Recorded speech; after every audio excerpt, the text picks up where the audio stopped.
SLR107R like Romeo. And what we have here, guys, is version in 7.62 by 39 with fixed stock trunnion. So this is a departure for Arsenal away from the side folding stocks. This is the rifle which I told you about at the SHOT Show. I purchased that rifle right at the SHOT Show, and finally a month later I got it, and they are shipping those rifles right now, and this is what we are testing today. So first episode, as you know, enough with the bullshit talk. I will go right to the test what we're doing on the barrel. So as you know, I shoot 5 rounds on the target, this time using the iron sights, and then immediately I perform a dump of 4 magazines to heat up the barrel. And this time I clocked that barrel and we were at 605 degrees. 605 degrees. This is the highest temperature I recorded on this system.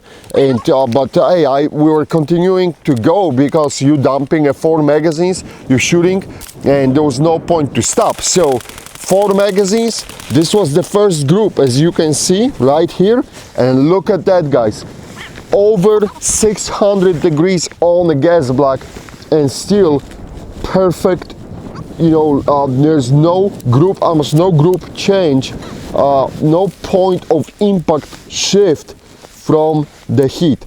So what is that telling me? That this barrel is doing very, very good job. Again, this was the first group before the rifle was heated up, and this is the group after we had 600 degrees on the barrel on the rifle. So I'm very pleased with this performance of the barrel on the Arsenal rifle. Another positive thing, guys, the rifle was smoking, you could see the smoke, but we have no problems with the finish. So I don't know, am I just lucky, but no flaking off, no cooking off the finish. So this is definitely a progress for the rifle, for the Arsenal. By the way, the rifle ships with the standard boring to death polymer stock and the polymer upper and lower handguards. As you can see, I upgraded this to the cheese grater on the top, wood at the bottom, and then I included the definitive arms M4 stock adapter because I want to test this FAB Defense stock, as you can see, with the cheek riser. More about this in the next episodes.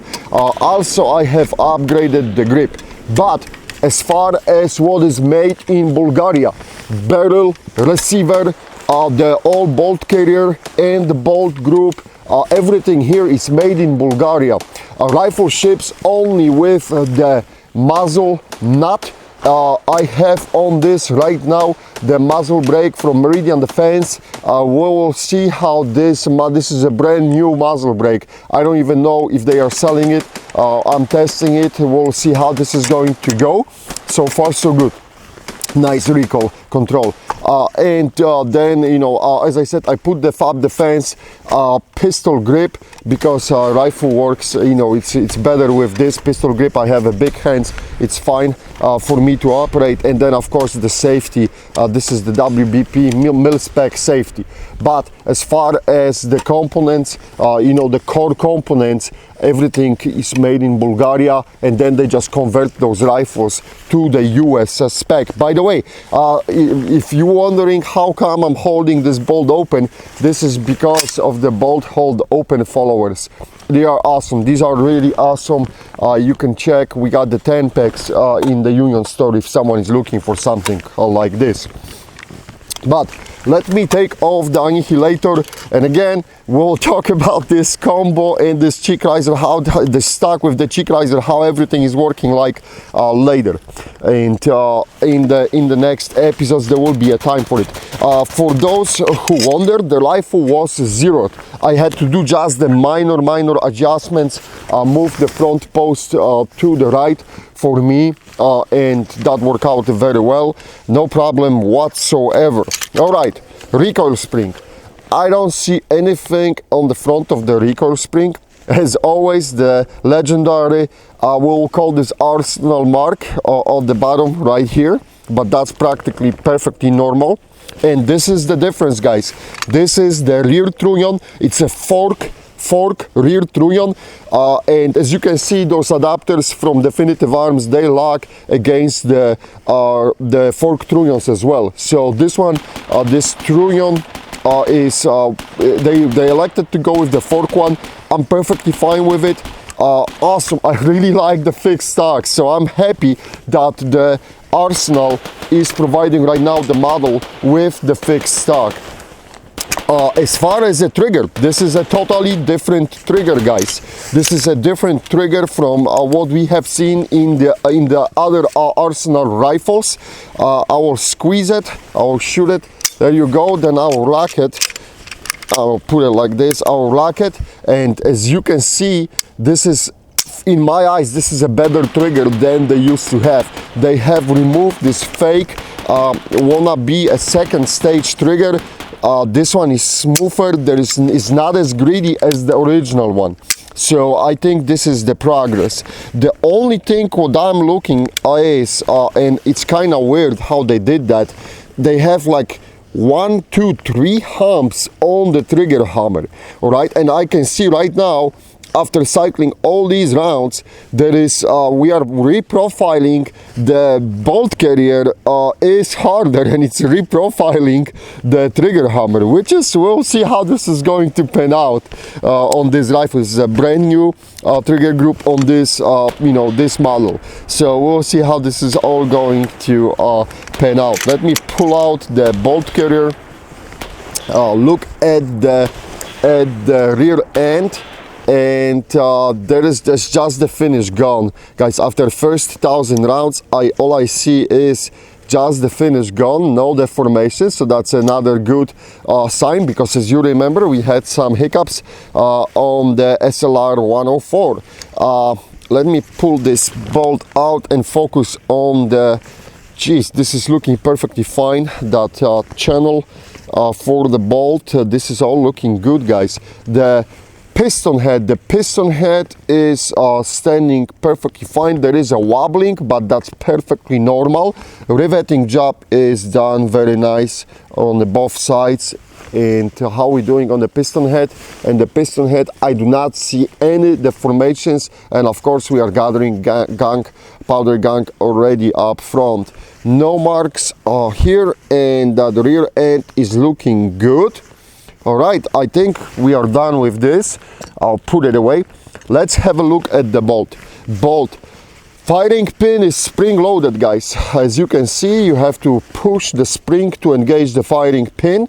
Now, for those who wonder what happens if the spring will fail, you have to just disassemble the bolt. Maybe we'll show it in one of the episodes. Disassemble the bolt, remove the debris of the old spring, and you don't need the spring. The pin, firing pin, will continue to work, so nothing to worry about it, guys.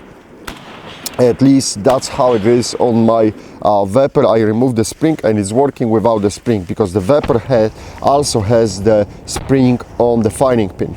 Now about the locking locks, this is looking good, guys. Absolutely no marks, no nothing.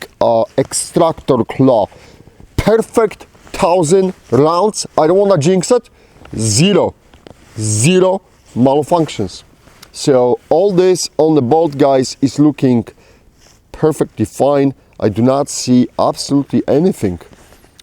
So the bolt is looking good.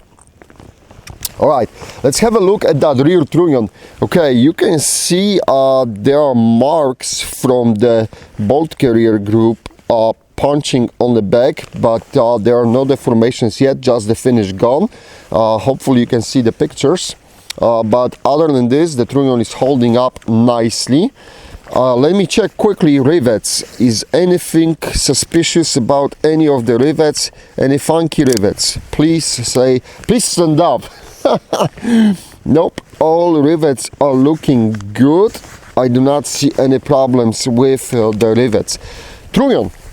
Trunnion pieces are looking good, guys. The bullet guide, as you remember, we were having some here is a little bit of the metal polishing from the parts on the bullet guide, but nothing major, and the trunnion is looking absolutely awesome. Let me flip it to make sure we are looking as equally good at the bottom, and this is all looking good, here, and the rivets for the trigger guard are looking good as well. This is that funky trigger, guys.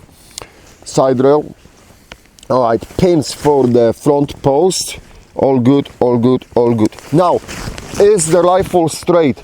Guys, the rifle is more or less straight, with the exception well, here's how it goes, and it will be hard to capture on the pictures, but I will try. The front post is tilted a little bit to the right, my right, like I'm sitting my right, and you have the rear side post tilted to the left, and this you should see on the pictures. The left side right here is completely touching the trunnion, and there is a gap on the right side. So take it for whatever it is. Rifle, zero it. I get it. Rifle, zero it perfectly fine, and you know, but it is what it is. I tend to keep the Arsenal you know, to the higher mark, because they should be held to the higher mark. So but the truth is, the rear side is tilted to the left. Let me, well, I didn't have to use my retard strength. Let me pull out the gas tube.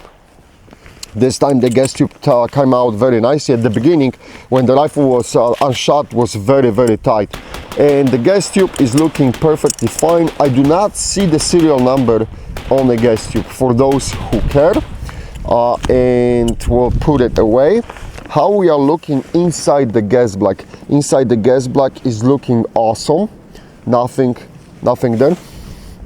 That wood smells good. All right. Not twisted individual, I just like the smell of that wood, guys. Yeah, the gas block is looking good, and as I said, all the pins are looking nice and fine, and this is all no flaking. As you can see, look at, guys, no flaking on the barrel. One more time, barrel is cold hammer forged barrel out of Bulgaria. Barrel pin is looking perfectly fine, and at this point the only thing left would be to check the head spacing, guys, because I do not see anything wrong with this rifle. Chamber is nice too, surprisingly. The front of the bore is looking cool too. Everything is looking good here. Stay tuned to the head spacing check. We'll reset the camera and restart it, and put the bolt carrier and run the no-go gauge, and we'll go from there. First 1,000 rounds, no-go test, and let's go. Oh, did it close? No, it didn't. Why I'm screwing with you guys? Let me pull it out and try it one more time. Nope, it didn't. It's perfectly fine, and we got nice performance out of this rifle. So there you go, guys. First 1,000 rounds, and we are done. We'll be back soon with the hopefully next 1,000 rounds. Good job.